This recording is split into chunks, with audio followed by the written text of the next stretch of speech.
Assalamualaikum warahmatullahi wabarakatuh. Perkenalkan, nama saya Winawati. Saya penyuluh Kementerian Agama Islam Kota Batam. Saya bertugas di Kementerian Agama Kota Batam itu dari tahun 2019 sampai saat ini.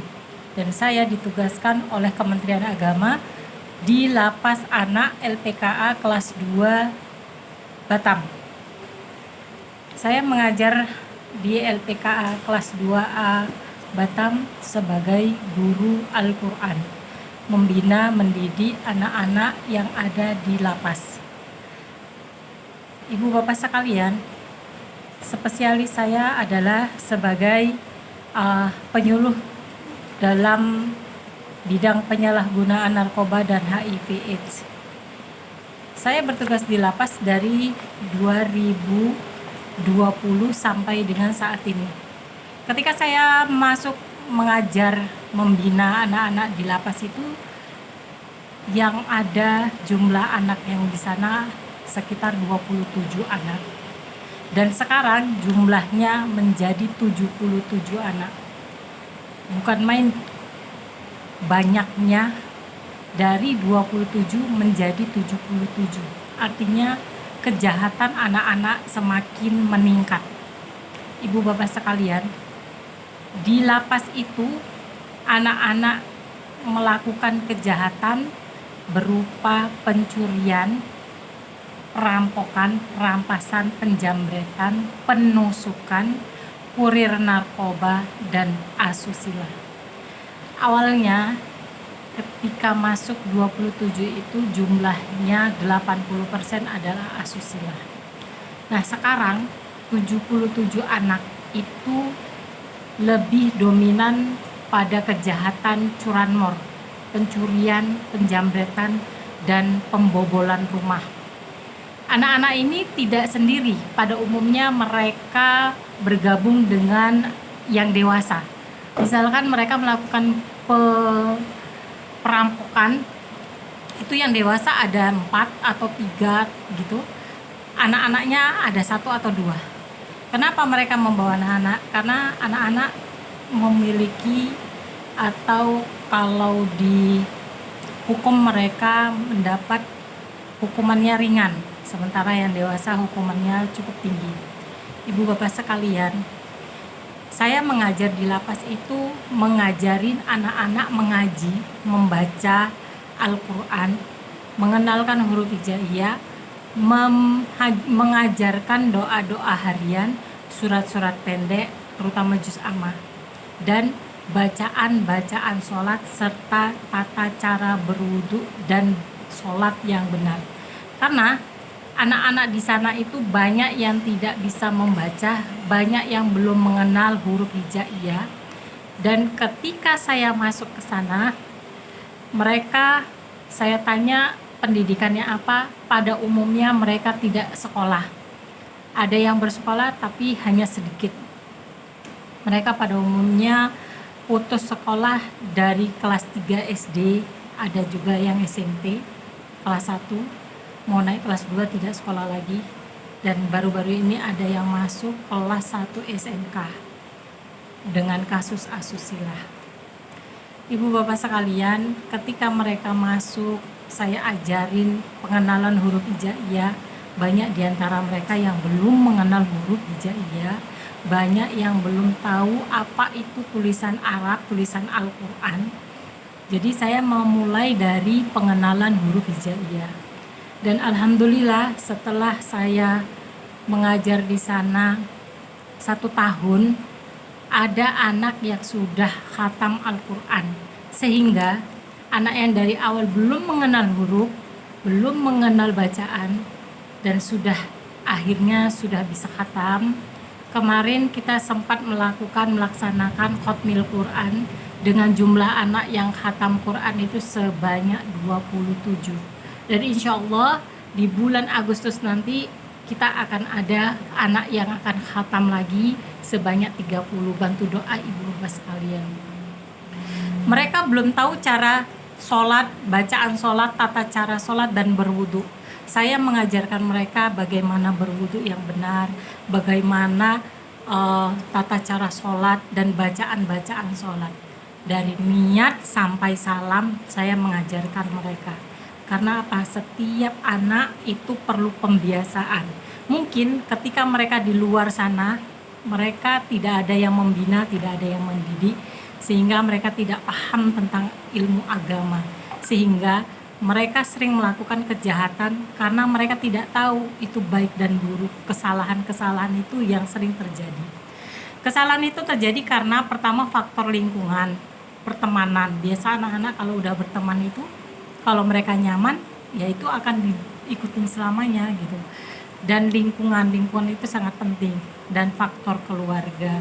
Pada umumnya keluarga yang berantakan, bermasalah, dan rata-rata anak yang di dalam situ adalah orang tuanya ada yang sudah meninggal, ada yang sudah bercerai, ada yang ya broken home lah rata-rata.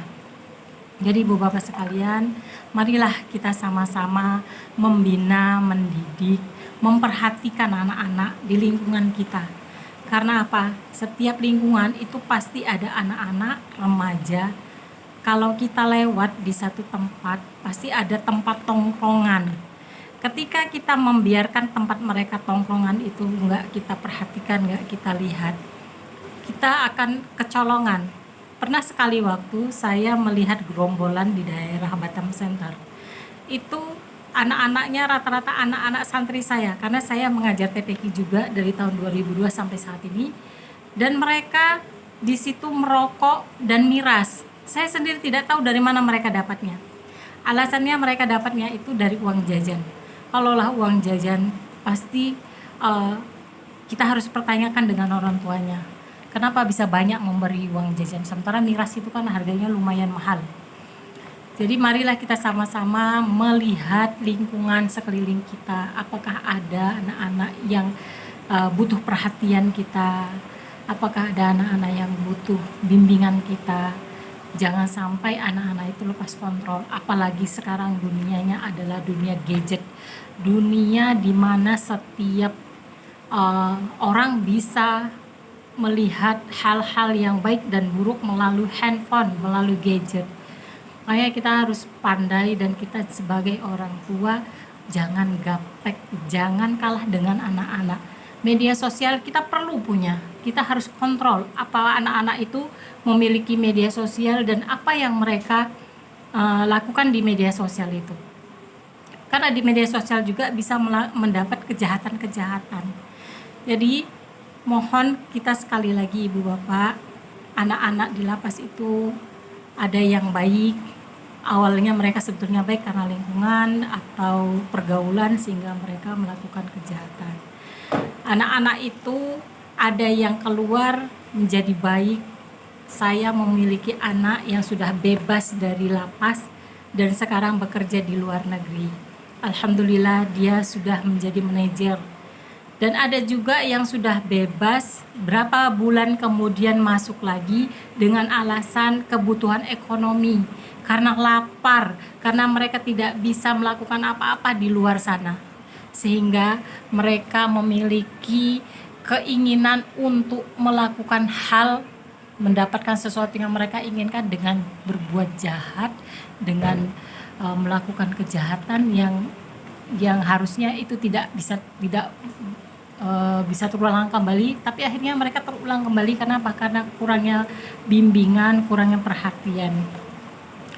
Ada beberapa anak yang datang ke rumah ya setelah bebas saya beri pekerjaan, tapi karena kurangnya kontrol dari kita, dari lingkungan, akhirnya mereka uang dari hasil pekerjaan mereka gunakan dengan hal-hal yang tidak baik. Mereka membeli miras, mereka merokok, narkoba, itu ada sebagian yang seperti itu. Tapi alhamdulillah anak-anak yang saya bina, walaupun mereka belajarnya baru, belajar membaca Al-Quran, belajar ngajinya baru, karena mereka mempunyai otak cerdas sehingga mereka gampang dan mudah menghafal, mudah menerima apa-apa yang saya berikan. Dan mereka di lapas sana kendalanya adalah penyakit kulit, karena di sana itu mungkin airnya, cara mereka bermandi, cara mereka membersihkan, sehingga badan-badannya itu suka ada gatal-gatal, alergi kulit dan gigi. Biasanya kesehatan anak-anak yang di lapas itu yang sering terjadi. Mungkin itu saja yang dapat saya sampaikan. Sekali lagi, marilah kita membimbing, membina, merangkul, memperhatikan lingkungan kita, terutama anak-anak. Generasi yang untuk akan datang ini adalah generasi penerus kita, menjadi pemimpin, menjadi orang-orang hebat untuk memimpin dunia dan akhirat, insya Allah. Semoga kedepannya anak-anak Indonesia semuanya menjadi anak-anak yang soleh dan soleha. Mereka memiliki hati yang lembut, pikiran yang luas, pintar, cerdas, dan perilaku baik.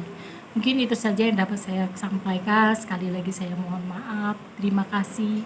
Billahi taufiq wal hidayah. Wassalamualaikum warahmatullahi wabarakatuh.